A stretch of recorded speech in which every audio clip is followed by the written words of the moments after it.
So I might as well take this time to kind of go over the rod setup that I throw with the Citizen. It's an 8'6" extra heavy power Lowdown Customs rod.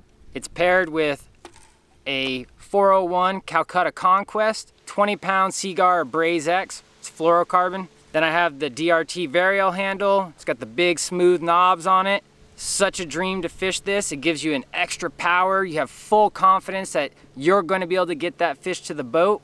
It's so smooth though that when you really get drilled, you'll catch me fumbling with the handles. I'm kind of like a one rod type of dude. I prefer one rod for a wide variety of baits, from the smaller stuff like the Citizen all the way up to the 8 or 9 ounce stuff. I want a rod that's gonna be able to throw it all. And that's what I have here with this 8'6" extra heavy. It just gives me a lot of extra confidence knowing that after I make that adjustment for the different size bait, everything after that point is gonna feel the exact same.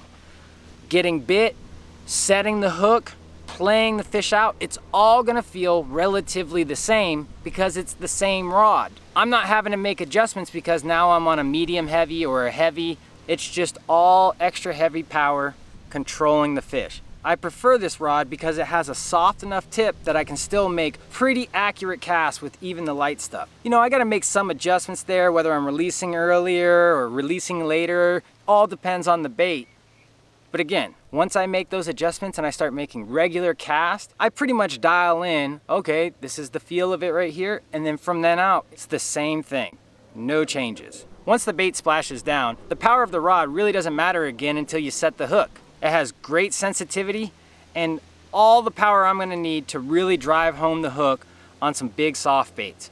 Some might think it's a little bit soft, but I want a little bit of forgiveness so that when that fish eats the bait, it's gonna give a little bit more than somebody that's fishing, say, a broomstick. I want it to give a little bit because I'm gonna absorb that and then I'm gonna reel into that fish and then really lay the hammer down on him. So this rod for me is almost perfect. And it's not, just like I said before, perfect for just this bait, but we get into the 7.5-inch battle shad, the 9-inch battle shad, bait smiths, HUDs, depths 250s, handles almost anything I want to throw, and that's how I want it. I want one rod so I know how it feels every single time I go to set the hook and then play that fish out, drag it to the boat. That's what I want.